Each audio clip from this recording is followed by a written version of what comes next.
Amelia will start. I guess right. that's the official kickoff right there. Okay, I will call to order this Conservation Commission Inland Wetland Agency, Tuesday, May 24th. Shall we have a roll call, please? John Mailing. Say again? John Mailing. Yes, here. I'm sorry. Ed Holomenko. My speaker. Here. Matt Berluzzi Here. and Catherine Knight. Here. Okay, You have a quorum. good. The floor is open for public comments. This point, is anybody lined up? No, there is not. Although Amelia, if you could move this Mr. Mears over as a panelist, he should be a panelist. But no public comment. No public comments. Alexis, your sound is coming through a little bit muted, at least to me. I don't know if anyone else is affected by it, Similar. but I don't want to miss anything. How's that? Better, thank you. Okay. Okay, receipt and discussion, S22 597 144 Partrick Avenue. Constructed detached garage, in-ground pool and spa adjacent to wetlands and a water course. And we have a memorandum from staff giving it some background on this, and there is material in the application folder online. Is the applicant here? I am present. Would you like to begin, sir? Could you raise your hand? This Zoom business is a little hard. Thank you. Okay, just maybe a brief summary of Certainly. background, history, and current plan. Well, I'm Rocky Tivello. I reside at 144 Partrick. I was born in Norwalk on 4 Dewall Court, and my dad was even born in Norwalk in Spruce Street. So that's extra credit if I can use it. But anyway, I have a small parcel that I purchased in I think it was 2014. And when we did the soil testing, we found this very, very small area of approximately 120 or so square feet. And I went in to see Alexis, and we were able to push the design forward, the house forward. So I maintained the distance of the 50 feet, so I did not encroach the wetlands. It really wasn't an issue. I have a beautiful backyard. Some of the pictures will show I planted a perimeter around 20 feet with native hemlocks and birch trees. But at this point, I've been blessed with 2 beautiful grandchildren, and we like to install an in-ground pool. So the wetland is now, it's very small. I think I'm a lay person, but it barely qualifies as a wetland based on the soil type. So I'd like to request, with your permission, to fill it in and mitigate it with some plantings so that I can put a pool in the backyard. And the backyard is pretty big, but it's not really large because I used most of it up for buffer. And now the trees are very mature and provide tremendous shade and privacy for my wife and I. But we really love Norwalk, and we, want to stay here. So our children are all in the area and they can come and enjoy the pool. So I also have Alexandra with me as my soil scientist, and she will certainly answer any technical questions. But with your approval, we'd like to be able to, at some point, install a pool and enjoy our home. There was a photograph, I don't know if we can call it up, Yep. from the on-site that showed the I actually have a PowerPoint presentation, which is very short and has photographs. Can I share the screen? Yep. Okay.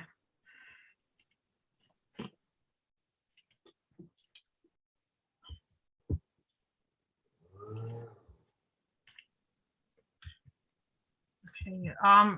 So here's our proposed project. We are proposing a swimming pool, detached garage, and grading over a wetland area. Here is the proposal. So this is the back of the residence. There's a patio. And we're proposing the pool terrace with the in-ground pool, a spa, and a proposed detached garage. And here's the small wetland area right behind the proposed pool. And we're also proposing 16 of the native plants. Mostly there is a hydrangea, the oak leaf hydrangea, and summer sweet. Here's the property, and you can actually see this is what the buffer referred to before looks like. So basically we have a lot of native trees, evergreens, and river birches growing along the perimeter, replacing a large area of a lawn. And this is basically the level area of the yard, which is used for recreation. Here how the backyard looks like. So you can see that we have those birches here and some other trees. And in the back, you have even larger trees, all preserved. And here you have more of the birches and the buffer along the fence. Here's the small wetland area, which is roughly 15 by 20. And it's a 25 square feet area. This picture was taken during the winter when the snow was melting. So you can see that this is fairly small comparing to the tools around here, which could be used as a scale. It's nothing significant. It's not a depression. It's actually a flat area, and it's part of the regularly mowed lawn. So the weather investigation of the history. So the wetland was delineated by Adolf Thiel in 2011, and then it was further investigated by me in February this year. I took 8 soil profiles or 8 deep samples, and this is actually plenty for this small area. And 5 of them did contain, which is majority, wetland soil. So basically the way we evaluate the profile will go, so the top is the topsoil, and this is usually more organic and darker soil. And this is not a horizon which we're taking for consideration. We as soil scientists, we go underneath the A horizon or the topsoil, and we are looking roughly at the 18 inches depth and see what's there. And this is the indication whether or not there is a wetland soil. And I did find actually glade substrate. So glade means that it's very gray. And this type of substrate develops in a very, very wet condition. So the condition which is mostly flooded or waterlogged for a long period of time. Now, my investigation took place in the winter. This is wet season, as you know. The trees don't have leaves yet, so there's no much evapotranspiration going on. So pretty much the soil retains a lot of moisture and it's supposed to be wet. So during the winter, you would expect within the wetland area find a water table at 12 inches plus. Actually, you expect to see the water table at the surface. I did took the samples all the way to 24 inches, and there was not groundwater encountered. So there was no hydrology. And as I mentioned, the type of soil which I found at those sampling points, it's a very wet soil. So the hydrology or the lack of it did not match what it was happening at the site. So I came up with 2 theories. The first one was that maybe the material was brought from an outside. Maybe that was an old foundation or an old pit, which was used for something historically, and then was filled in with a outside soil.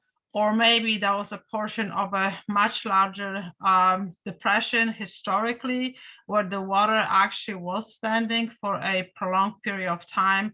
And this is just the remnant of it. It is really unknown. But the bottom line is that there is no hydrology, and hydrology is the driving force of the wetland functions and values. Just like we have blood in our veins, if our blood is not moving through our veins, we're not really being alive. So without hydrology, we don't have hydrophilic vegetation typical for wetland area growth. We don't have the habitat which the standing water or wetness of the soil attracts, and also we don't have obviously the type of vegetation which the wildlife species like finding in the wetland. Just going quickly through the wetland values and functions, because this is the way we always evaluate every single wetland. We're always starting with the groundwater discharge, and wetlands are the places where groundwater being discharged. Now, at this location, there is no discharge. This area is no wet. There was no hydrology when I was there, or the water table was very deep. So basically, this is just recharging the aquifer, just like any upland location. There is no flood flow alteration. This is not a depression which could detain some of the water and help alleviate the stormwater runoff issues. There's no fish or shellfish habitat. Sediment retention is not happening. Again, it's not a depression. Nutrients removal, transportation, it's not a depression. It doesn't accumulate anything. There is no microbes which will rework the nutrients in a wet condition. So again, upland condition, this function is not being performed there. Production export, there's nothing but lawn, so not really much to produce or export. There's no flowing water.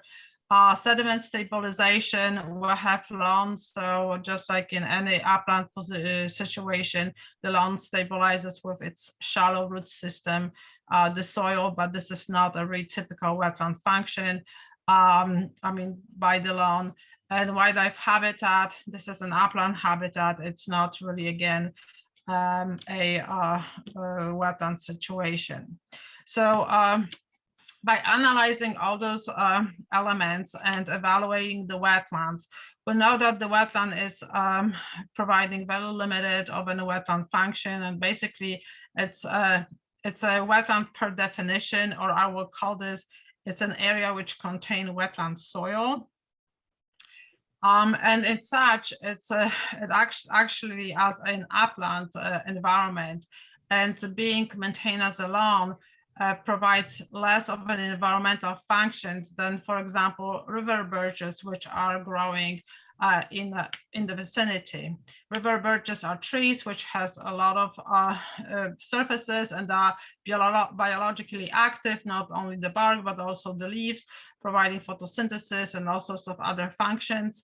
So we thought that if we're going to be mitigating the loss of the wetland or the loss of the wetland soil in this location by planting the area with native plants, which are going to be bringing more of the biologically active surfaces with the leaves and twigs, we can actually provide much better habitat than the area supports right now.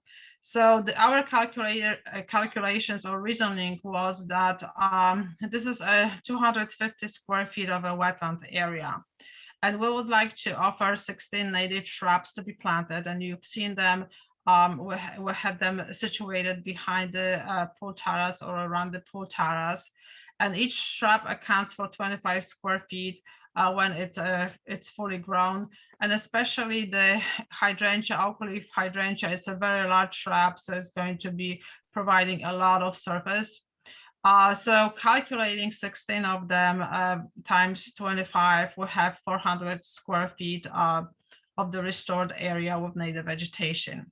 And those plantings will provide a new food source and shelter to wildlife, help with water absorption and filtration, enhance and protects the soil, sequester the carbon, and enhance the wildlife habitat.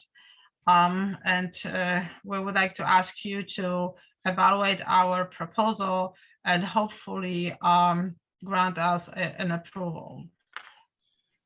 Okay, thank you. I would just like to point out that while hydrology is a major function that applies to wetlands, it does not define them. The state law defines wetlands by the soil underlying them. I would add that that trees and shrubs do not constitute a replacement for wetlands.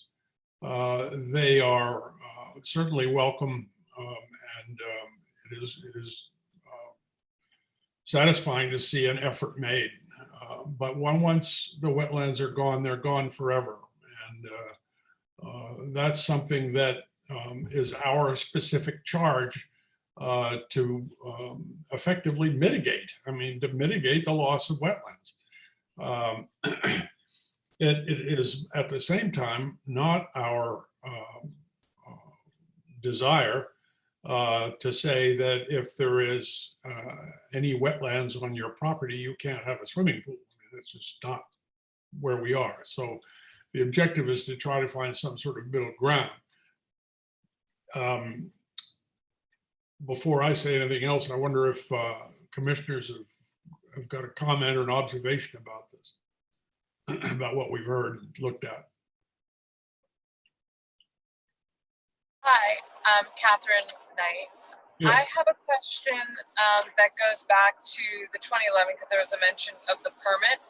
I don't know, Alexia, if you have any records just in terms of how the wetlands were documented then, or if there's been changes to the wetlands, because if it's been maintained as lawn, obviously for many years, that would have an impact as well. Right.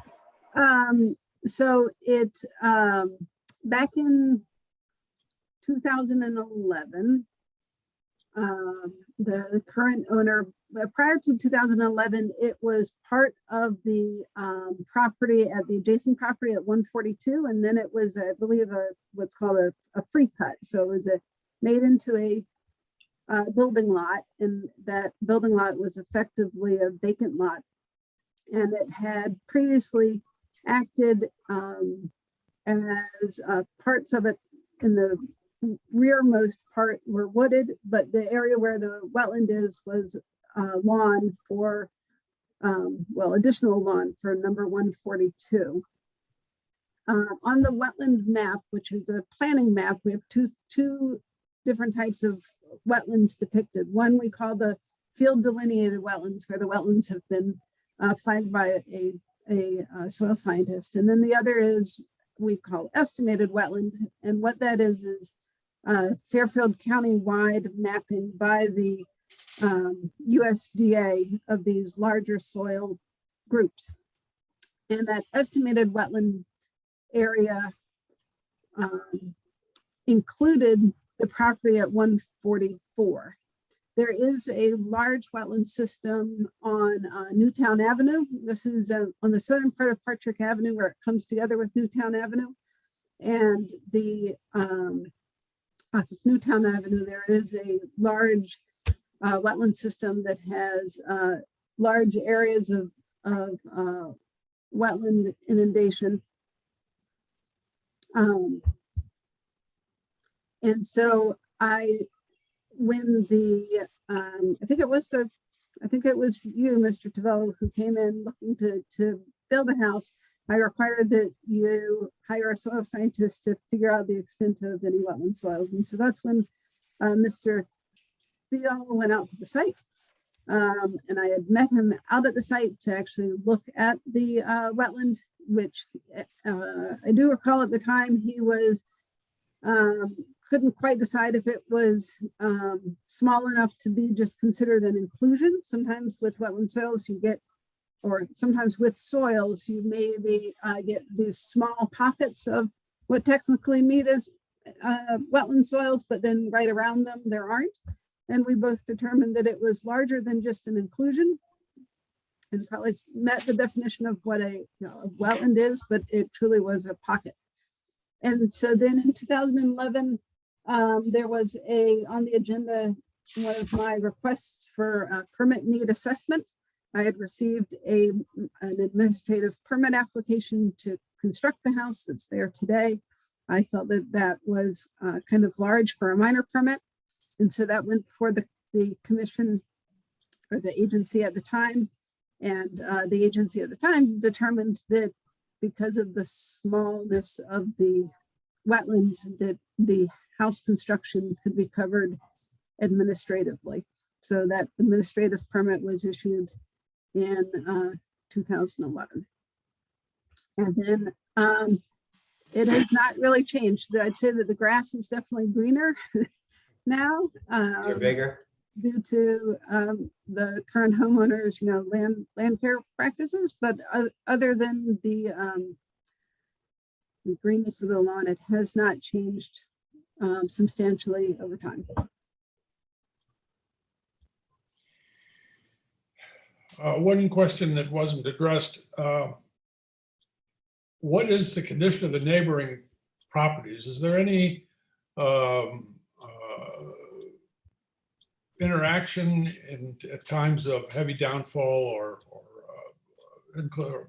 seriously bad weather that would have some effect on the wetlands aspects of this property?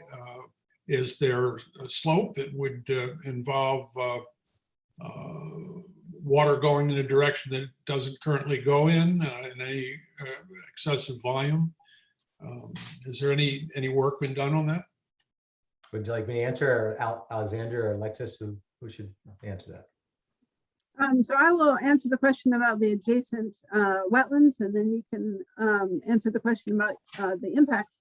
So this area here is the area of inundation that I was talking about off of, let me just zoom back out.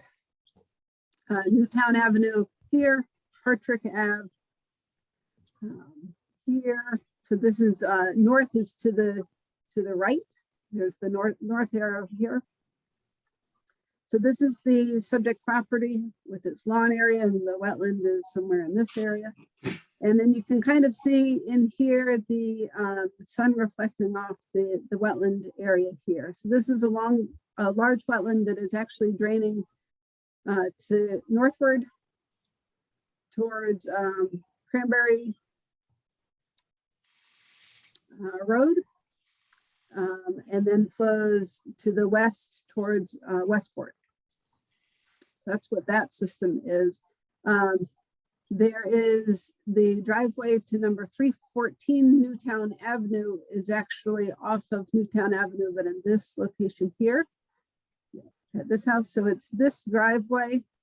I don't know when it was installed. It predates my time here, but I suspect that that installation really kind of separated the wetlands that are here from this property over here.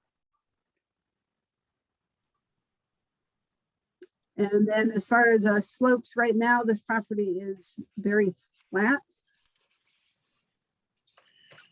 Okay. Contours aren't coming up, but. Alexis, what is the difference between the analysis that led to an administrative process originally and one that leads to an intermediate permit at present? Is it specifically the pool or what? Very good question. So the what we call a minor permit or administrative permits are by state statute, those permits cannot include any activity within a wetland or within a water course. So they can only, a minor permit is reserved for things that are truly minor and do not include any work within the wetland itself. So Understood. Right, that's the main difference. So this is a proposed activity in the wetland that would effectively remove the wetland from being qualified as or classified as a wetland. Right. And like you said, you have it's very rare that you guys receive applications to remove wetlands. You have done that a few times on properties that have truly isolated wetland systems. And I think it comes down to assessing the information that is provided and looking at the wetland functions and the wetland values and determining if what functions and values would be lost if the wetland were filled. Okay, so it's rare but not unprecedented. Correct. Okay. Well, commissioners, I don't think there's more to learn about this. My sense from what I've heard is that bear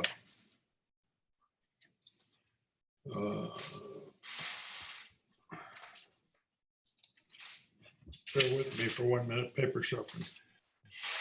It appears to me that over the preceding months and years, Mr. Tavello has done what he could to protect what existed on his property and was legally wetlands at that time, and still is. But by the same token, if there ever were a case where the wetlands would give ground to some enhanced use of one's personal property, I think this is probably a pretty good example. I don't look at the birch trees planted in the background as mitigation, but I do welcome their addition to the stock that the depleting stock that we have in Norwalk. So from a conservation standpoint, there's something on the plus side.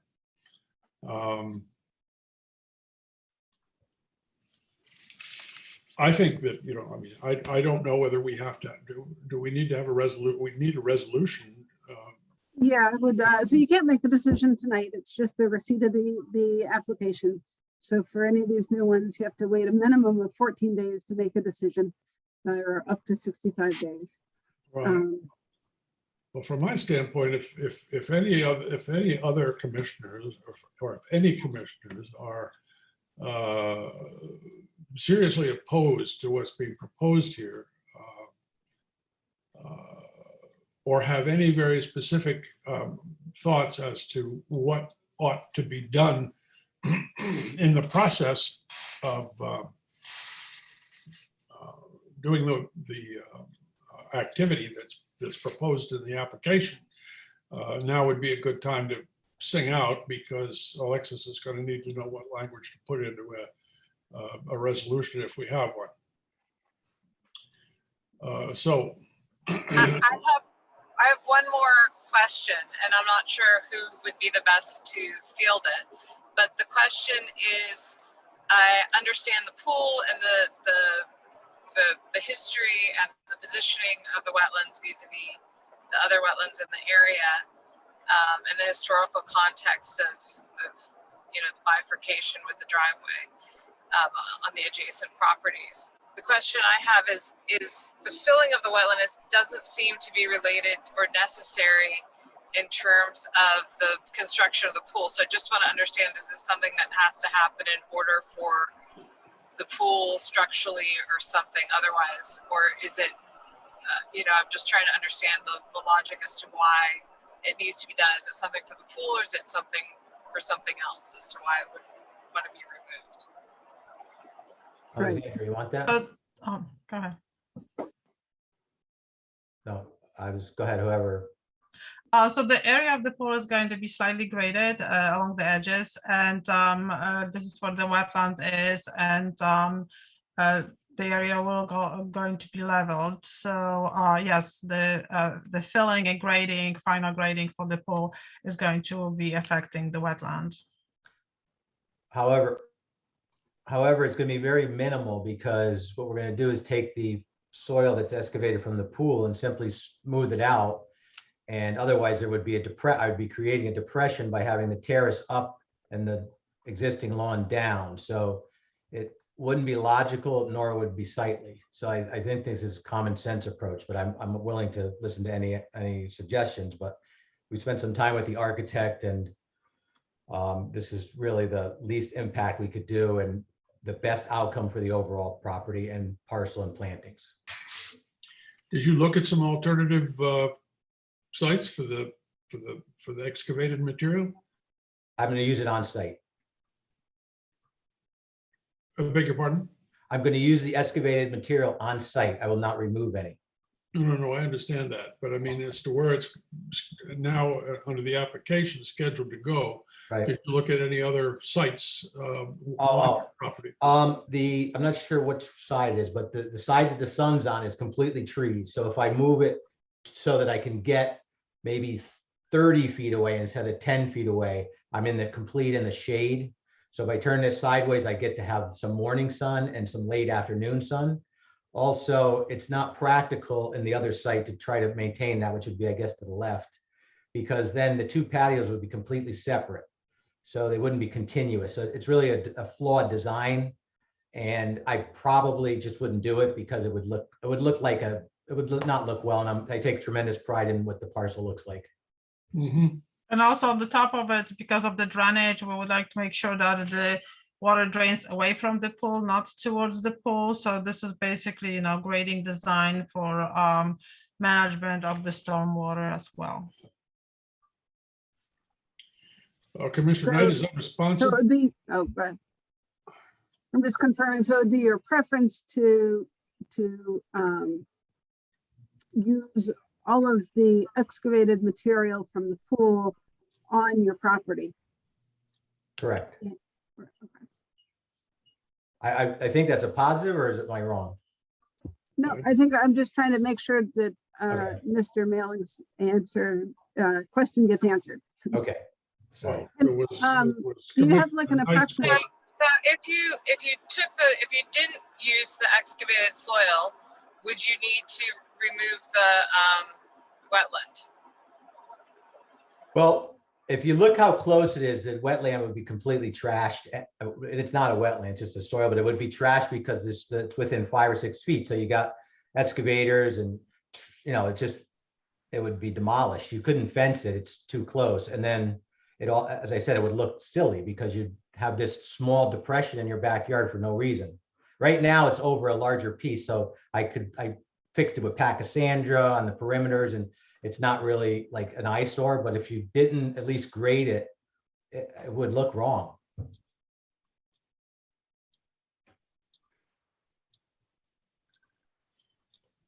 Anything further, Commissioner Knight? I mean, is that responsive to what you were, but to your concern?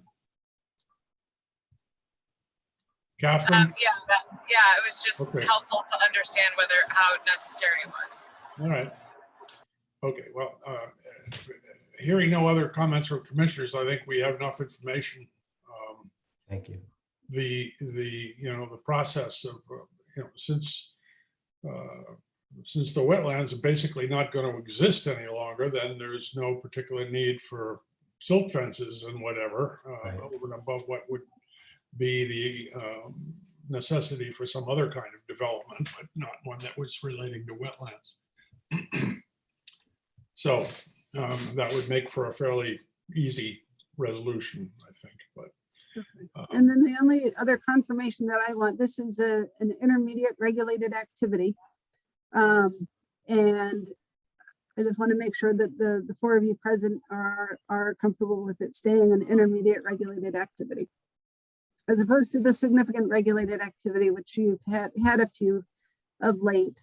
And the only difference with the significant regulated activity is that, one, you have to hold a public hearing, and that, two, you have to also make the finding that no feasible or prudent alternative exists. I'm fine with it being an intermediate. I just always throw that out for intermediate applications. well, I think it may as well remain intermediate, it seems to me. Ed, what do you think?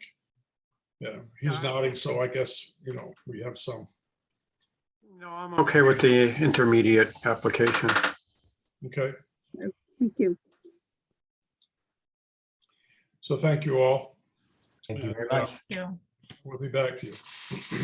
Okay, I'm signing off. Thank you, gentlemen, ladies, and for your help. I appreciate it very much. Okay, moving on to S22-598, the West Cedar Street Bridge at the 5 Mile River. Norwalk DPW replacing the existing bridge and the abutments at 5 Mile River. Yes. Is the DPW, okay, there we go. Yep, Public Works is here, Vanessa Valadares, and then Ricky Mears from Benesh Engineering is here as well. And so again, it's the receipt of the application tonight. So the commission's just kind of trying to make sure that they know what you're proposing so that we can move forward. This is a significant regulated activity, so it will be one of those that needs to have a public hearing. They can't hold a public hearing tonight, obviously, but potentially they could in upcoming meetings. And with that, I'll give you guys the floor. So good evening, everyone. Vanessa Valadares, Transfer Engineer here at City of Norwalk. We are in front of you today to ask for a permit so we can do the replacement of the West Cedar Bridge. I just want to give a little bit of a feedback why we're replacing the bridge. This bridge was qualified that it's not in very good condition, so it's in our list to be replaced. This is part of a state federal bridge program where the state help funds 80% of the replacement of the bridge. About 2 years ago, I think maybe a little bit more, we did an RFP where we hire our designer, that is Benesh, to do the new design to replace the bridge. One thing that we asked, and one of the reasons why we ended up also going with Benesh, was that we would like to keep the same look that we have on the bridge that is there now. So we do have kind of an arch bridge with like some masonry, and we think that it's very important for the neighborhood to try to keep that same aesthetic to it. We did have a public information session at the beginning of this process, and also that came out as a very strong positive point that they want to keep. So without any further ado, I'm gonna pass to Ricky. He's gonna give a little presentation to you guys about what we are proposing, and I hope that we can answer all the questions at the end. Thank you. All right, can everybody see my screen here? Yes, okay. Yep. All right, so thank you, Vanessa. So my name is Ricky Mears. I work at Benesh. I'm the project manager on the project. So just some existing site information here. The blue circle right in the middle is the bridge that we're working on. It's West Cedar Street over 5 Mile River. And right to the top right of the page is the Norwalk Community College. Some existing bridge data, just so we can form a basis here. The bridge length for the existing span is about 28 feet long. The existing bridge curb to curb, so where the cars actually drive, is about 19 feet. And to meet minimal standards, that's supposed to be 28 feet. And those standards are based on local standards, DOT standards, as well as federal highway requirements that we need to meet in order to secure that funding. Approach roadway alignment. Currently, the bridge is rated from a scale of 1 to 9. It's rated as a 3. So essentially, as you drive up from the approach roadway, the bridge is narrower than the approach roadway, forcing people to slow down. And a lot of people currently utilize the bridge as kind of a one lane alternating roadway. There's also a substandard vertical profile for the design speed of the roadway that we're looking to fix here. And Vanessa mentioned this earlier. There's some historical considerations. The existing bridge was built in 1910 through our coordination through the City of Norwalk, Historic Preservation Society, with the public and with the state and the State Historic Preservation Organization, SHPO. We're really looking for that proposed bridge to match the existing standards as much as possible, or existing look and feel. So structurally, the substructure is rated a 5 in fair condition. The superstructure is rated a 6. Hasn't been rehabbed since the original build in 1910. There's been some sidewalks that's cantilevered. You can see on the bottom right picture here.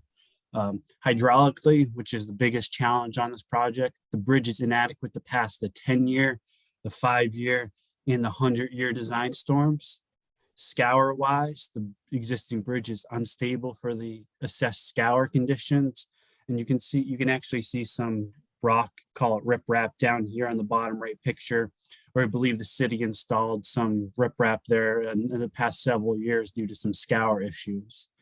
The bridge, it's also located in the floodplain, in the floodway, as well as being in wetlands in the watercourse. Here's the existing bridge, just for context. You can see the approach roadway is wider than the bridge, and people slow down as they're traveling over. Some close-ups of the underside of the bridge. All this white you see here is what we call efflorescence. It's a reaction of salts mixing with masonry and concrete on the bridge, creating a chemical reaction. So it's really a sign of deterioration, sign of something's going on there that should be looked at. So what we did is we took all of that information, all the existing information, the bridge inspection report, all of our hydraulic information, traffic counts, and we looked at a handful of alternates. We started with more, but we narrowed down to 3 specific alternates that we wanted to look at more. The first one being alternate A, which is a precast arch with stone masonry walls.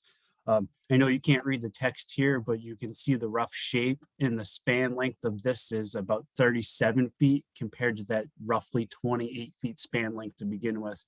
What that allows us to do is allows us to open up hydraulically, allowing more water to go through, and reduces our scour depths, and I'll talk about that more in some upcoming slides.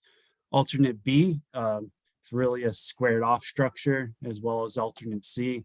It's not as long as a span, but alternate B is a rigid frame structure. It's essentially a 3-sided box culvert. And then alternate C is adjacent box beam or deck unit structure, where there's a beam placed on top of abutments. And again, it's not aesthetically pleasing. It's not really in keeping with what's out there currently. So there's a lot of text on these next 3 slides. Some of them look at structural advantages, roadway advantages, maintenance, costs. We weighed all these in our preliminary engineering report. So I bolded some of these that really pop out. So alternate A, the benefit to this advantage is that it maintains the historical architectural elements of the existing bridge. There's lowest maintenance requirements. There's no bearings, deck joints, etc., that cause a lot of maintenance for public works department. And the longer span results in less scour depths. Our scour depths here are pretty substantial in relation to a relatively short span bridge. I think they're on the magnitude of 14 feet deep. So what we need to do is we have to design our foundations to withstand that scour. So the less the scour, the better. Disadvantages, this particular arch structure, I won't get into the structural details, but due to it being an arch, there's more piles that are required in 2 different directions compared to your more conventional construction. Alternate B, advantages, if there's stage construction to be considered, we were vetting it at the time. This was a benefit to alternate B. Disadvantages, it's most expensive and it's a shorter span. It allows the same amount of water to pass through, but that water going through goes through faster and creates a deeper scour depth. Similarly with alternate C for our deck units here, this is the least expensive alternate, accommodates that stage construction should we need it. It's a shorter span, resulting in the deeper scour depths compared to that arch structure, and there's more maintenance on this compared to the other 2. So we took all that information from a structural constructability and kind of environmental impact standpoint, and we looked at what our roadway needed to be from a hydraulics hydraulic standpoint. So hopefully you can, oop.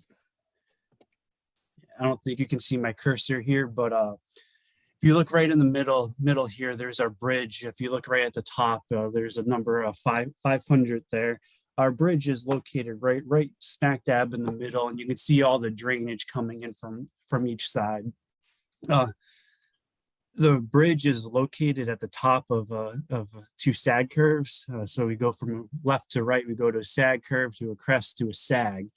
So that means the existing roadway, if you look at the dashed lines, is actually overtopped in the, I think in every condition, the 10-year, the 50-year, and the 100-year FEMA floods. So we knew we needed to make the span length longer for the bridge to allow more water to pass through. And we also knew we needed to raise the roadway to hopefully minimize the amount of the roadway that was overtopped. So here, just for context, here's a FEMA flood insurance map. Let me move this real quick. So I'll recap just some of that hydraulic stuff. So the existing roadway is overtopped away from the bridge at the low points of the roadway by 3 feet in the existing condition. Excuse me. We looked at 2 sets of criteria. We looked at the FEMA and the DOT design hydrology for the flows. FEMA has a substantially larger flow at 3,600 cubic feet per second compared to the DOT's flow at 2,300 cubic feet per second. And all that information was derived from historical gauge data that was near the bridge. So all of our alternates that we put in this preliminary engineering report is a significant improvement from the existing. We're able to, or utilizing the arch, we're able to closely match the historic nature of the bridge. So in the proposed condition, as much as we wanted to, we couldn't completely eliminate the overtopping of the roadway, at least from a theoretical paper standpoint. With talking with the city, there's not a large history of flooding here, but on paper, it tells us that the roadway overtops. So in the proposed condition, it overtops by 1.85 feet compared to the over 3 feet in the existing condition. So essentially what we're doing here is we're battling at the site. We need to raise the profile to help hydraulics, but the more we raise it, the more we might cause backwater upstream, or we might cause backwater upstream or downstream and cause more flooding. So we're kind of stuck between all these parameters, which is where we ended up with the span length that we picked. So in terms of our proposed design, as we kind of alluded to here, is proposed design. We went with alternate A, which is the precast concrete arch. You can see 2 elevations here on the top left and the top right of what the bridge will look like, at least schematically with lines. You can see on the bottom, we're widening the bridge to accommodate 2 11-foot lanes, 3-foot shoulders, as well as a sidewalk. And then we have hydraulic criteria listed here as well. And you can see, you look at our design, our maximum scour elevation, and it's at 42, and the channel bottoms at roughly elevation 63, 64. So it's a lot of scour that we're battling here. Just for visual here, we have the site plan. I'll zoom in closer to the bridge, but you can see the lines at the edge of the roadway are our cut and fill lines, and we have our grading. Now I'll zoom in near the bridge. So upstream is at the top of the page, and our wetland lines are essentially the little triangles going around, which you can see, and I clicked through there by accident. Little triangles going through on the sides of each page here. Could you show us 1 or 2 of them? Yeah, I'm trying to see how I can write here. Let's see. All right, there we go. Yeah, so here's a wetland right here. Yeah, and then it comes, and then here's the bridge, and then a wetland comes down here, and then here's the other wetland and a wetland. So what we surmised, at least why the wetland does this, is in the bridge is overtopped in the 10, 50, and the 100-year condition in the existing. So when this is overtopped, the embankment on this side is relatively steep and over here is relatively flat. So we think the water comes back here and kind of sits here over time and has created the wetland, since it tends to pond there when we have a large rain event. So other improvements that we're doing from a drainage perspective, we're replacing, there's a drainage pipe that goes through this wall, this existing wall here, as well as a drainage pipe through this embankment here. We're installing new pipes on this side, or new pipe on this side with a new outlet. And we're replacing the outlet here and tying into the existing pipe that is tied into this manhole. We've also did a full drainage analysis on the site, sized all the pipes accordingly, swapped pipes out that were undersized. From a water handling plan, so how do we plan on building this? You can see these squiggly lines here. We plan on replacing the bridge with cofferdams. The contractor will likely end up using sheeting because we have to dig down relatively deep to install our abutments, as well as install the piles. Due to the nature of arch construction, we anticipate this sheet parallel with the river to remain in place. Essentially, as you place the arch over the sheets, you can't pull that sheet out that's parallel with the river. From a wetland and water course impact perspective, our total permanent and temporary impacts on wetlands and waterways about 1,800 square feet, 1,800 square feet. So less than the 5,000 that's typically required for a general permit with the Army Corps. In terms of our permanent impacts on the wetlands, we're at about 1,450. And that's primarily in this area here, which is a function of where, if I go back a couple slides here, we're raising the profile of the road. And since we're raising the profile of the road, we end up needing to put fill in here. But our sense is this isn't it's a state and federal wetland, but it's not a highly desirable wetland because it's really just forming because the bridges cause it to form since it's undersized currently. And then just for your guys' information, for the 100-year flood impacts, there is a net increase in fill, but we sized this accordingly. Any change, we sized it based on hydraulics, and anything that's captured and fill within the project limits, we were made sure that any increase in water surface elevation due to the increase in fill was captured within existing or proposed right-of-way that we're looking to acquire as part of the project. There's a significant wetlands in the southern portion of this illustration you're showing us, in the lower left. But I don't believe that the water comes from the 5 Mile River. I think it's standing water and water that comes down from the elevation of West Rocks Road. Okay. And I don't think it's affected by what you need to be doing for the bridge. Did you look at that as something to be looked at and evaluated? Oh, which corner of the bridge? Can you repeat that? Well, it's not the corner of the bridge, it's the corner of the illustration you're showing down here at the lower left. Mhm. I can't read it on my screen because the type is way below my ability. But You're talking about that is the area a little further down from there. Yeah, down here? exactly. Yeah, that's it. So we're not impacting the area down here as part of our project, but we did look at the overall area in terms of where any of the flow is coming from. And we're installing formal curbs out here to ensure everything's cut within catch basins from the roadway, so the runoff doesn't go downstream. And then anything, since we are making the span a little bit longer, anything that happens in terms of increase in water surface elevation, we're catching within this drainage right away, which this area is a land trust. We've been coordinating with them to acquire that drainage rights away, which right now it's currently an unused section of their land trust. What unused? Yes, yeah. It's near the road, so it's not, Right, it's, okay. it's not as valuable. People in don't terms- walk over it. What Yes. can, when you're going from 18 feet to 28 feet in width, is that correct? Yes, in terms of the roadway width, correct.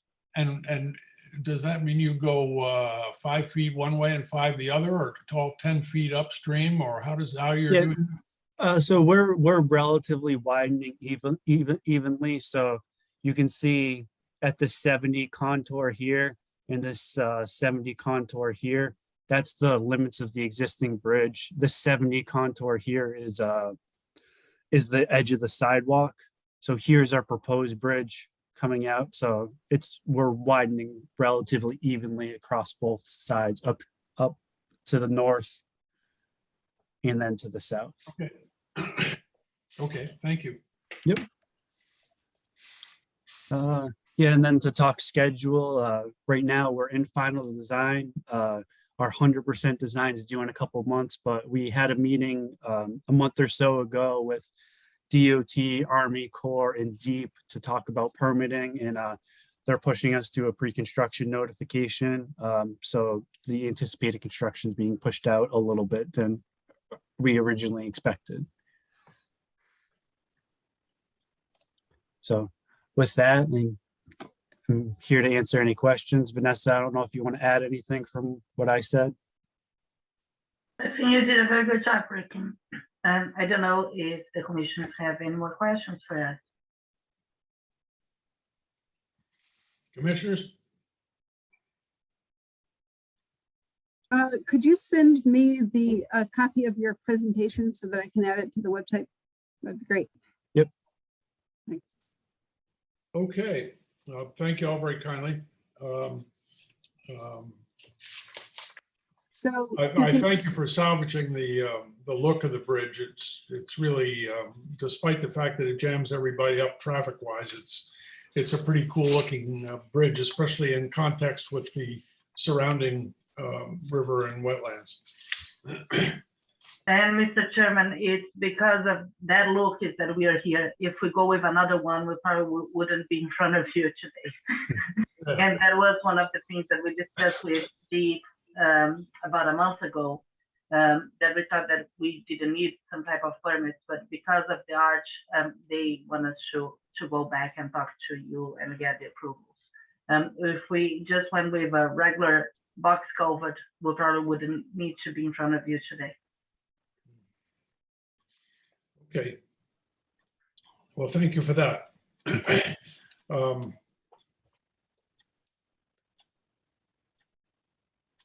I'm just checking here. Okay, this is a significant, Alexis, a significant permit application. it is. So public hearing is required. And so you can, if you feel like the application is complete and the applicants are prepared to send the notice to the all of adjacent property owners, so it'd be anything kind of touching the bridge property, then you could schedule the public hearing potentially for your next meeting, which is June 14th. There's no way we can combine with other entities, I suppose, on this. We have to do this specifically for inland wetlands. Yeah, I don't think that there are any city entities at this point that are reviewing it that you could team up with. And correct, all those other entities wouldn't need a public hearing, hopefully. Well, what's a good time for the city to do the public hearing? Oh, for us, the sooner the better. I didn't catch it. The sooner the better. Okay, well then why don't we schedule it for the next, for our next meeting? Thank you. So that it's not a delay. I mean, I think that if they want to make July 1st, that's kind of a good thing for us to do, is to do it next meeting. Thank you so much, Mr. Chairman. Well, I move that we schedule a public hearing for this application for the next regularly scheduled Conservation Commission meeting, which is, I forget what day, The 14th of June, 14th of June, right? 7 PM. And that's ample time for you to do your abutters and whatever. Okay, thank you. Well, was there a second for the motion? Oh, right. Sorry to be a stickler. Anybody? Looks Come on, like Ed. Ed has his hand raised. So we have a second? We do have a second with There he Mr. is. Holloway. Okay, thank you. And all right, all in favor, verbal aye. Okay, Sounds like that passed. there's no negatives, no discussion, motion carries. Thank you so much. Have a good night, everyone. You're welcome. Good night. Thank Good you. night. Third item, S 22-599, 20 Lancaster Drive, pond dredging. Yes, so this was it's a residential pond. The pond was last dredged in 1993 under a 1992 wetland permit. The applicant is here. And you're welcome to share your screen, or I can share your site plan or narratives or anything like that. Oh, yes, Mr. Holloway. We only have 4 commissioners tonight, and Yes. I have to recuse myself from this one. Okay. So how do we work that? Okay. I was wondering about that, Ed. I'll go ahead and do it. Well, That's, those are the rules. That's how it works. Okay. Do we need a motion to postpone this one? I don't think we do. No, you just kind of, with a recusal, you'd have to dissolve and so the receipt date will still be tonight, but it'll have to go on again on the next meeting, which is June 14th, for kind of the discussion and getting into the nitty-gritty parts of the application. Okay, then let's do that. All right. All right. Sorry, Mr. Goldman, but we Sorry don't to have, delay, Mr. Goldman, but you know, it's not our choice, really. Yeah, no, Ed's wife was probably one of the first people that I met when I moved to Norwalk in '81. So, yeah. Is Alexis, is there anything that we can discuss at all tonight? Just not really, because informally or no? once Ed recuses, there's really no commission. It's required that they have a 4 members to make a quorum. And with Ed's recusal, you only have 3. So they're kind of in a. But there's still a lot of ground that can be covered with staff between now and the next meeting, which may make the next meeting more productive. Yeah, we can certainly meet again. Sure. Okay, Yep. so Alexis, can you and I, when he said that, does that mean you and I talk? Sure. Yes, you Yes, can. we can talk, not tonight, but we'll make I can give you a call, or you can call me tomorrow and we can sort out a time. Okay, what's a good time to call you tomorrow? Any day. Yeah, I know. Today, tomorrow. I've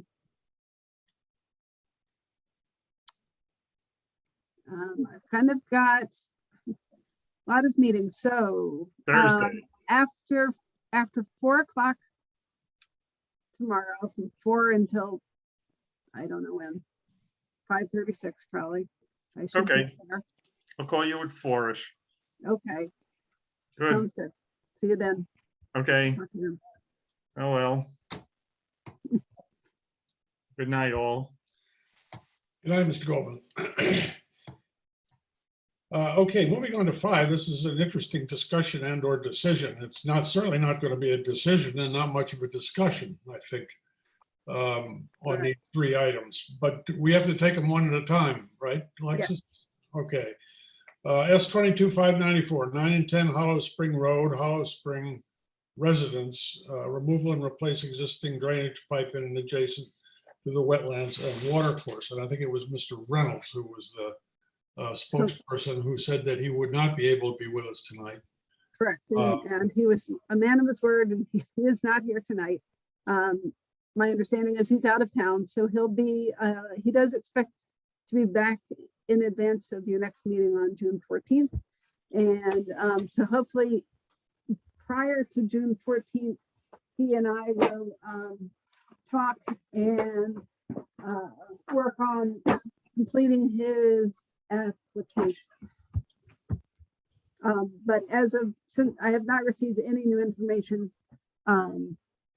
since the last meeting.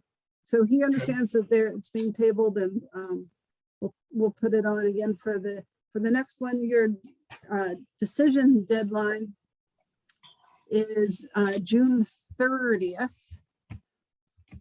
So not the next meeting, but the meeting on the June 28th would be your deadline to make a decision unless the applicant grants an extension of time. Okay, but I mean, there's nothing that has come to light on this application that we can discuss tonight in Mr. Reynolds' absence. No The new information. commissioners had concerns no. about different aspects of this. And those are not basically addressed at this point, although I guess I would urge commissioners to drive down Hollow Spring Road and have a look and see what it looks like if they haven't already. There is, because of the delay, there's maybe a slightly better opportunity to do that. Okay. Then I go to S22-595, Alexis, 13 Valley Road, which is also in suspension. That is still in suspension, yes. Okay. And S22-596, 75 Witch Lane, are we waiting for approval by the applicant for the addition of a soil scientist there? Or Yeah, are we so waiting? Huh? We're at the last meeting, you guys used the section of your fee schedule to require, sorry, I'll move closer, to require a second opinion, a outside consultant. And so I have informed the applicant of the estimated cost of that. Your regulations say that staff should estimate the cost of whatever review you had requested and then charge 150% of that cost.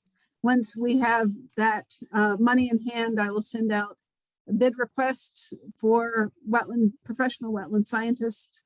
Hopefully they are much less than my estimated cost. And then once that work is completed and they're paid, any remainder goes back to the applicant. But right now, I've given them the increased fee amount, but they have not quite yet paid it. Although I anticipate that they will be doing that soon. Is that fee amount always the same? No, which makes its estimating difficult. It is not always the same.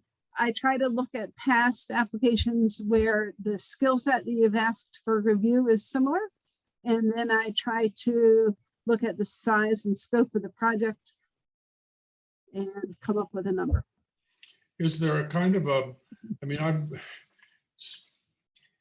I feel a little, I don't know, I twisted my chair about insisting on having a soil scientist paid for by the applicant when I don't know how much it is. In ballpark terms, roughly how Sure. much is? And so again, it's for a professional wetland scientist to not a soil scientist. So I'm not having them look at the extent of the wetlands, but rather the existing functions and values of the wetland and the impacts to those functions and values with the proposed activity. So it's more of an analysis, an impact analysis. I estimate the cost of the review to be around $4,500. So the fee would be at 150% would be $6,750. Thank you. I'm enlightened. Okay, moving on to fee waiver and reduction, that's on hold because that's Lancaster Drive. Yep. So we can go through determination of permit need. I did not see what it is. Yeah, I did not put it on the website, so I'm going to share my screen to describe it. Okay, for the record, this is S21 570 40 Fullen Road, FRAP looking for a permit modification. Correct. Okay, 1 second here.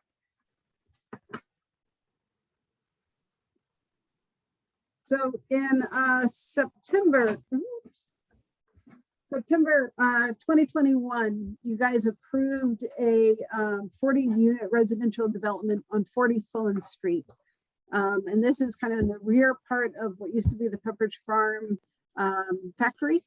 And most of this parcel is where that existing parking lot is. And if you recall, the development would come in from Fullen Road, but in order to come in from Fullen, the applicant needs to cross a little water course, and then there's a small little wetland, and adjacent to the wetland, they had proposed a can't talk and click proposed a created wetland, and then next to the created wetland were some of the units, and the units in the created wetland would be divided by a retaining wall. Let's see if I can share my. well, you're looking up, let me just say for the benefit of new commissioners, this is the giant parking lot that's behind what Pepperidge Farm used to be, way up on Westport Avenue, just before you get to the Westport line.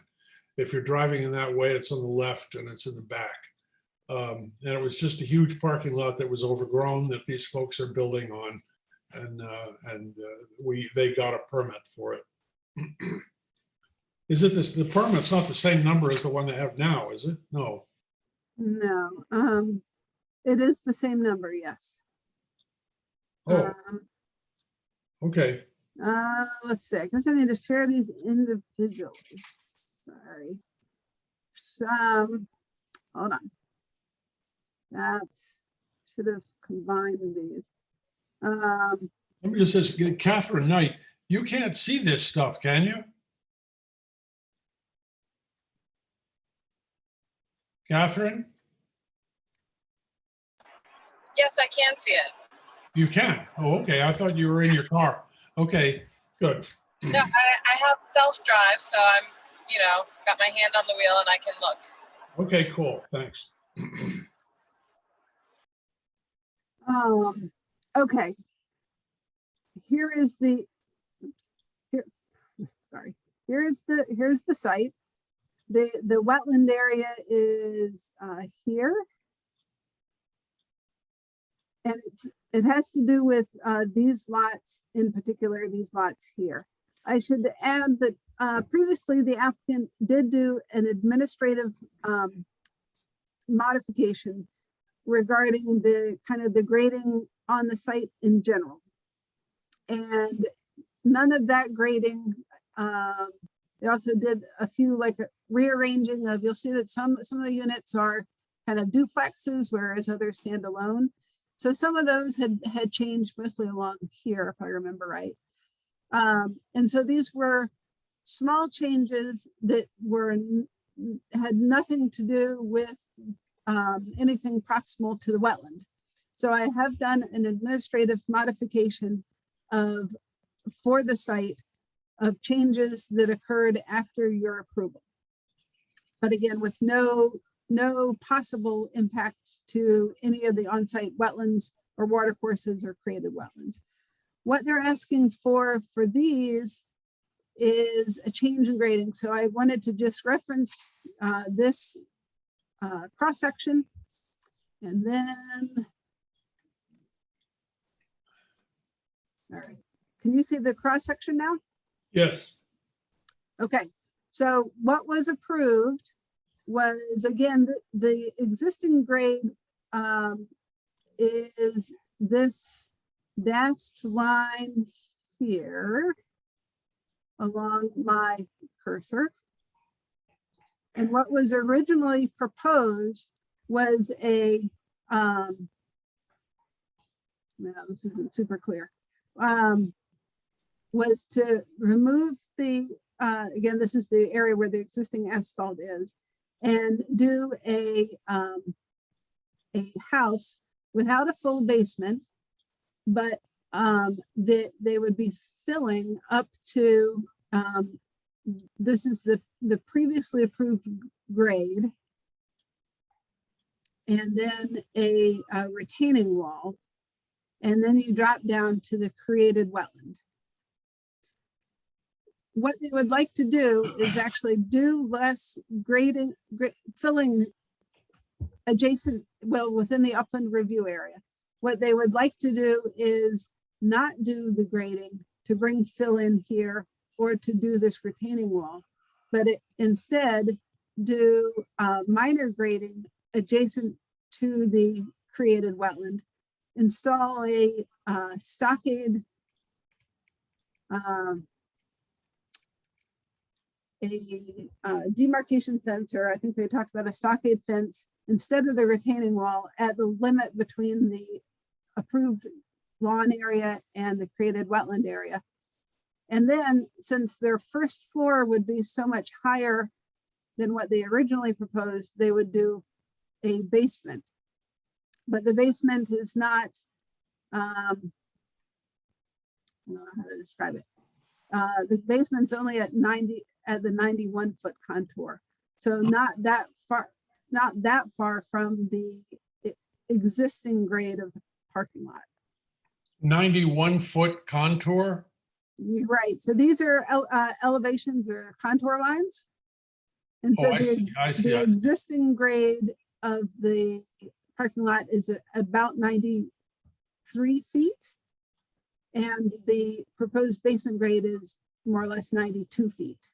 And they said in their original application that they were going to create wetlands along this border. Yes, and that And is is any unchanged. of this changing that?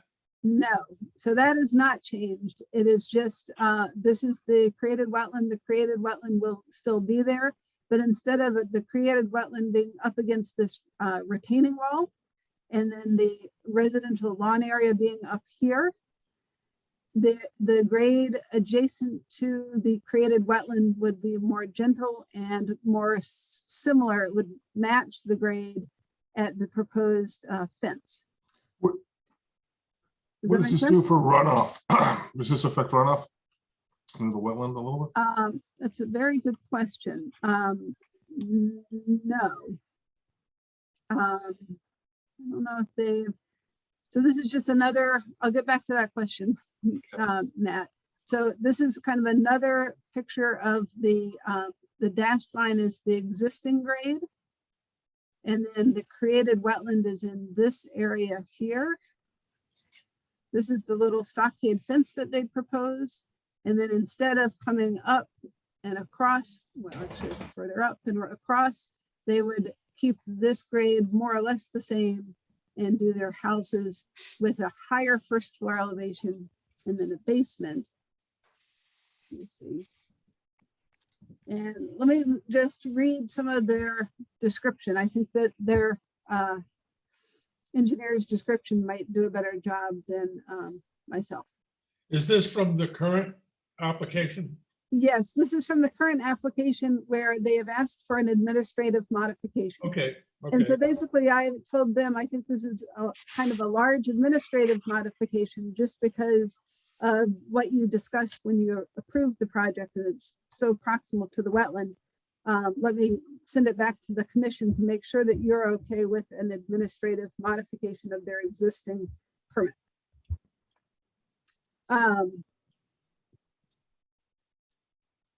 Let's see. I'm going to start with paragraph 2. After both inland wetlands and zoning approvals were obtained in 2021, the design plans were further developed into construction documents to fully respond to the Department of Public Works engineering comments and finalize the detailed design of the proposed stormwater management system. you might recall that they had submitted a stormwater management plan, but they couldn't get machinery to do deep test pits on the site. So they kind of described all of the intent of the plan, but once they have installed a temporary bridge over the watercourse from Fullen, they were able to actually dig around and figure out how much exactly topsoil versus ledge they were dealing with. So it was determined that the site grades needed to be lifted in some areas in order to accommodate the proposed stormwater management system. The first floor elevations of units 18 through 22, and those are the units that are back up to the created wetland area, were then raised accordingly to accommodate for the higher proposed site grades. And that's why that first floor elevation is now higher. Upon further analysis of the proposed grading around those units, it was determined that these units with the now higher first floor elevations could accommodate full depth basements without having to blast any ledge rock or pump any groundwater. Therefore, the decision had been made to submit a revised site plan to wetland staff seeking approval of this revision to the previously approved plans. One of the reasons that I had them come back to you or for me to ask if you're comfortable with me doing an administrative modification is that one of the last submissions that they had provided when you were reviewing the application was a letter where during the initial review, there was a discussion regarding basements and the proximity of a deep basement adjacent to the created wetland. And they ended up saying, we've decided to not do any basements. All the basements that they were proposing during that initial review would have required deep basements and basements going through the existing earth. So going into whatever was there, whether it's topsoil or rock. The proposed basements are going in because they are, the other areas of the site are going to be higher. So the front of the house will be at a higher elevation and the back would be basically kind of a walkout basement. Does that make sense? It's a lot of information. I'll just keep reading. I mean, what? Yes. Is there anything in these revised plans that would raise a flag with us? It's a huge project and I have a hard time keeping the whole thing in my mind.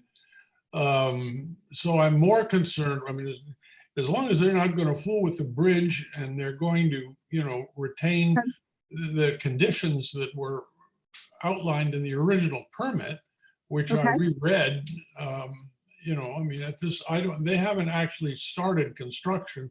So we're not in a position to double check whether they've done what they said they were going to do yet. So they have not started construction, but they have started the initial work. So they've done their limited clearing at their road access, and there is a temporary bridge here, as well as a temporary construction access where the road will be. And they have initiated removal of the woodland that was up here. There were some trees up here. And they've started kind of stockpiling their machinery and materials in the old parking lot area. They've taken down trees already? They have, yes, they have started. In that area where the leftmost A is in your sketch? No, not over here. No trees are proposed to be removed over here because this is where the parking lot is already. Right. But over here, outside of your upland review areas where the trees have been removed. Okay. All Actually, and then I think by these units, this is technically within your upland review area. But they are fully compliant with all the terms of their permit. Well, I still don't see anything that makes me think that an administrative solution wouldn't be appropriate. Okay. Anyone else Anybody have? else? I mean, The this area's, the wetland, the man-made wetland's gonna get more moisture without the retaining wall, I would think, right? Um, I don't know if that matters or not. I'm just, no, I don't think that the drainage pattern should not change. Did not save the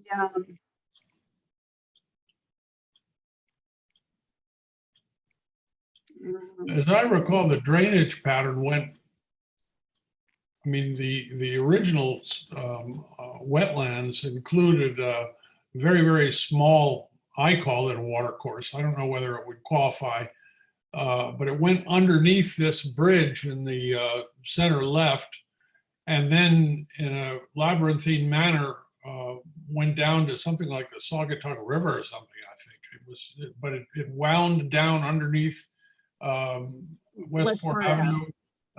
correct. Yeah. And so their drainage isn't going to change. Before they would have had for this lawn area, it wasn't being captured or anything. It was just going to go through the weep holes that would have to be installed within the retaining wall. So instead of a retaining wall being there, it's just going to the rear. No, I'm sorry, pointing the wrong area. This is the created wetland. Because they don't have these anything. lawn areas are just going to drain towards the wetland, just as they were before, but there's not a retaining wall between them. So they take down the retaining wall because they don't have anything to retain anymore, according to them. Correct. Okay, well, I don't see why it can't be handled administratively. Do we need a motion? No, I think as long as there's a consensus of members present. Okay, anybody on this? It's got to be enormously difficult for new commissioners to imagine this, because it's a very complicated plot. It's a large site. And we went over it and over it and over it for a very long time. And I'm confident that the plan, the application and the resolution that we came up with originally was appropriate and still is. And I'm using that as a platform to say that I don't think that these changes they're talking about significantly change that. Good. So as far as I'm concerned, it would be okay to administratively deal with it. Does anyone object to that, or anybody have a problem with that? It's Catherine. Yeah, I agree. It's very difficult because I'm not familiar with the site. So it's, as one of the commissioners, Matt, I think mentioned, is it materially changing the drainage or impacts from what the original application was? It's not something I can kind of see looking at the drawings or just here. So I have to kind of go with, the consensus of people who are knowledgeable and experienced with this project. Right. Yeah, so I'd say that no, nothing significant is changing. I wanted to bring it before you because two reasons. One, that letter that the applicant had submitted saying, okay, we're not going to do any basements at all. And I did not know how important that statement was to you when you made your decision to approve it. But again, those basements were initially proposed that would be much lower in elevation than what this proposed basement is. And then the second factor was that the retaining wall is right adjacent to the created wetland. And I know that you had a little bit of discussion regarding how the created wetland had a very clear, significant buffer with the retaining wall. And so whenever a lot of times with these large projects, you don't talk about everything, but you talk about some things. And if both the retaining wall and the lack of basements were things that you spoke about, in advance of you making a decision. I just always want to make sure that those weren't integral to the original decision to approve. As the applicant articulates, they're reducing the grading closest to the wetland and proposed wetland, and they're not doing any blasting. So I agree. They're not changing their stormwater, but again, I always want to defer back to you, as the last condition says in your permit. Any change to the overall plan requires a return to you, and that's true. But I do also do, there's kind of these small tweaks that I'm very comfortable doing in administrative modification, and then when it gets closer, I just want to be sure that it's, and at the end of the day, it's your permit that you issued, not me. So want to just make sure that you're okay with the change. Speaking for myself, I can say that apart from the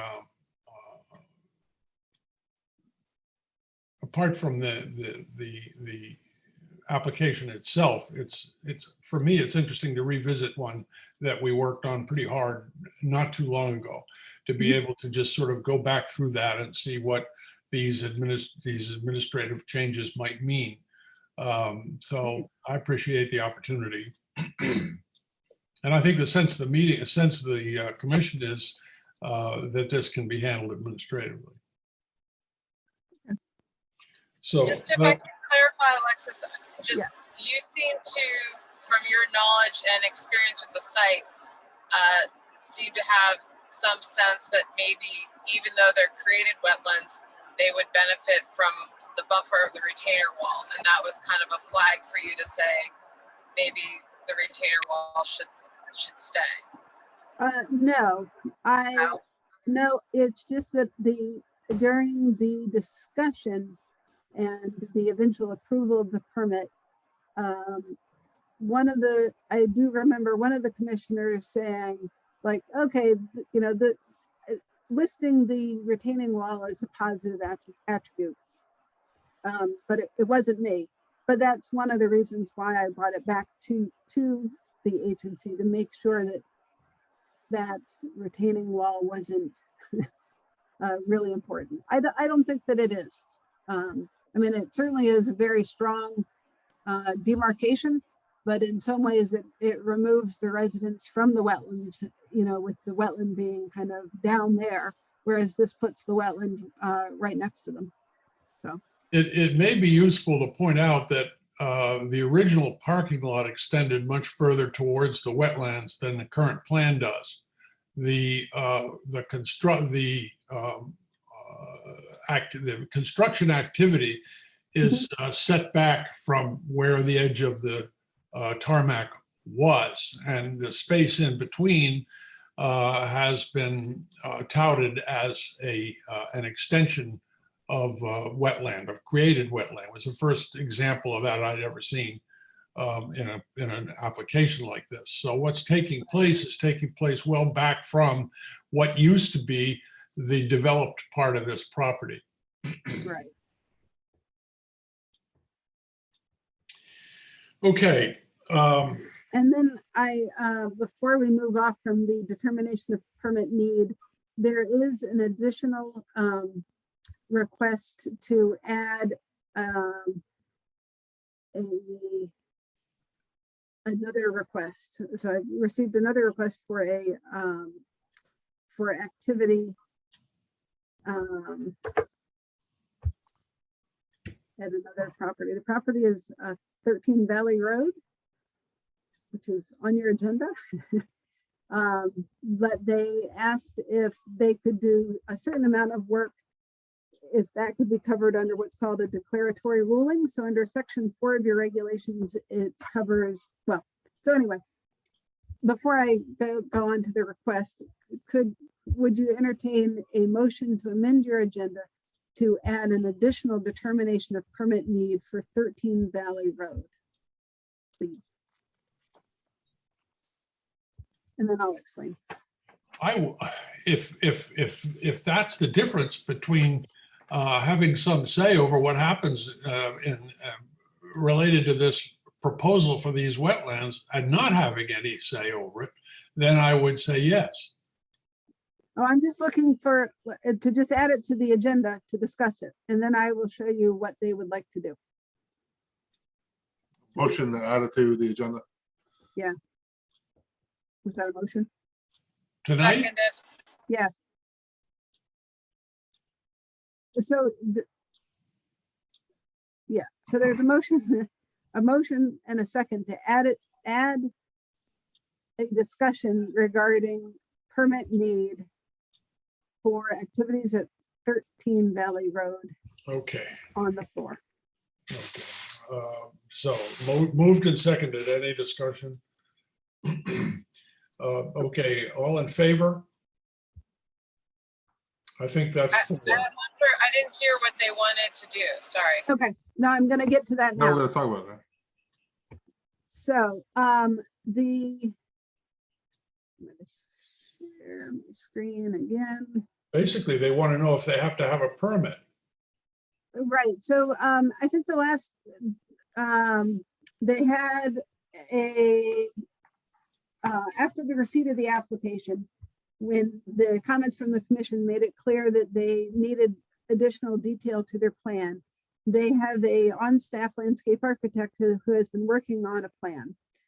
And the landscape architect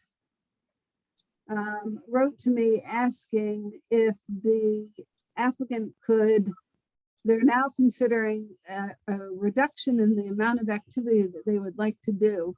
And would that reduced activity be able to fall under what's called a declaratory ruling? And the declaratory ruling comes from section 4 of your regulations. Section 4 talks about activities in and adjacent to wetlands that are permitted or as of right.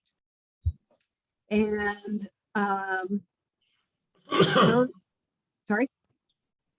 Oh, and so what they're asking is kind of in this general area, plus this area, to remove one dead ash tree and then a cluster of vegetation and vines, including 2,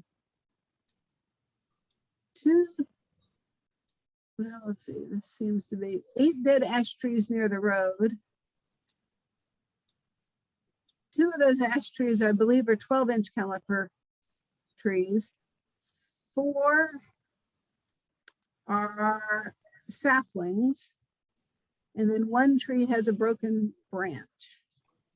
That still doesn't get us quite to 8.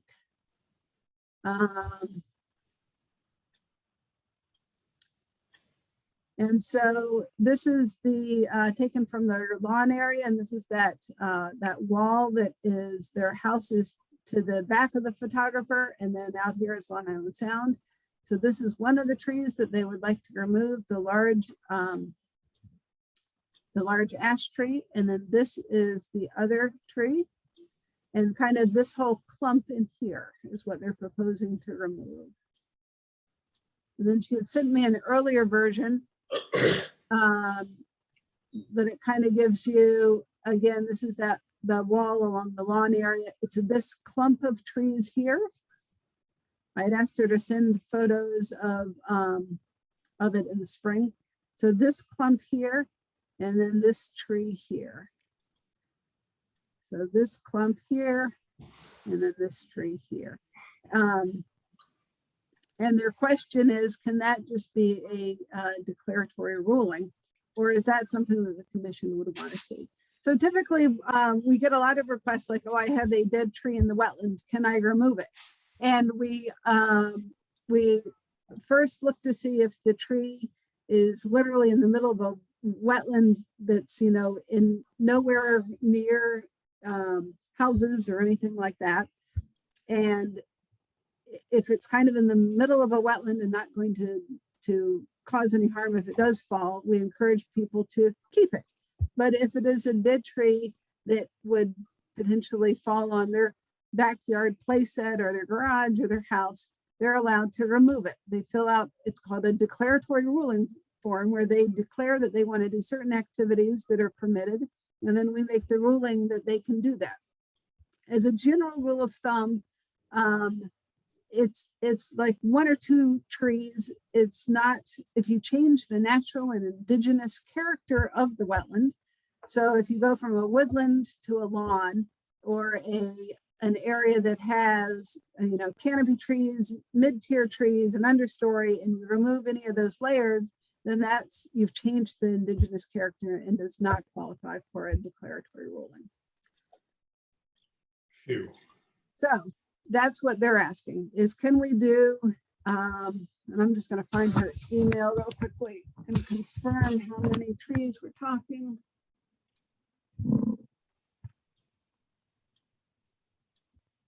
Yeah, so again, she says it's a total of 13 trees and 4 saplings. The big ash tree's got vines growing up on it. I don't know. Yes, let me bring it back. I would call the question at this stage of the game.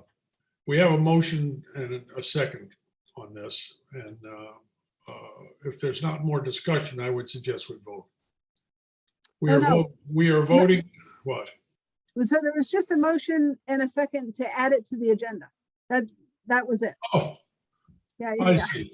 Oh, That's why you were so then- confused. so we add it to the agenda, and then we start at the beginning as to whether or not we want to let them have The go through the content. permitting process, or just do it on the back of an envelope. Right. All right. Yeah, sorry. That was just, can we add it to the agenda? And now it's But we haven't, but the we actual haven't, determination of the need. so let's put it on, let's have the vote about putting it on the agenda. All in favor? Yeah. Okay, the motion passes. Now, do they get to do this as an administrative item, or do they have to have a permit? Right. I have to say that based on the information that's been shown, and on my own visit to the property, and on the scarfing or whatever it was that was described in the initial application, that I would like to see an application that shows us specifically what it is that they want to do now, and be able to go out and have a look at that. So that would be my choice, and I move that that it be a permitted application. So that it not be that it would still require a permit. Correct. Yes. Second. So that's the motion. Second that. And I think Catherine seconded it. Oh, So okay. all in favor, any discussion, okay, you can take a vote. It looks like it's unanimous in favor of permitting. Okay. I will let them know. Well, we're on to approval of minutes. Does anybody have any errors, omissions, or additions to the minutes of the May 10th meeting? Hearing none, I move that the minutes be accepted. I second. Excellent. Moved and seconded to accept the minutes. All in favor? Right. Aye. Minutes are accepted. Comments of staff? No real comments unless you have any questions Okay. for me. Just very busy. Comments of commissioners? Anybody? What's that? It's, we're down to number 10. Comments of the commissioners. The chair has no report. Okay, no comments of commissioners, so we're down to number 11, which is adjournment. On a count of 3, okay, Ed is stepping up to move for adjournment. I will second. Show of hands, I'm showing 2. Thank you all. We will see you next time. We're going to have a public hearing next time, 7 o'clock. Okay. Sounds good. Yes. Thank you all. you. Have a good Take night. care. Have a nice Memorial Day.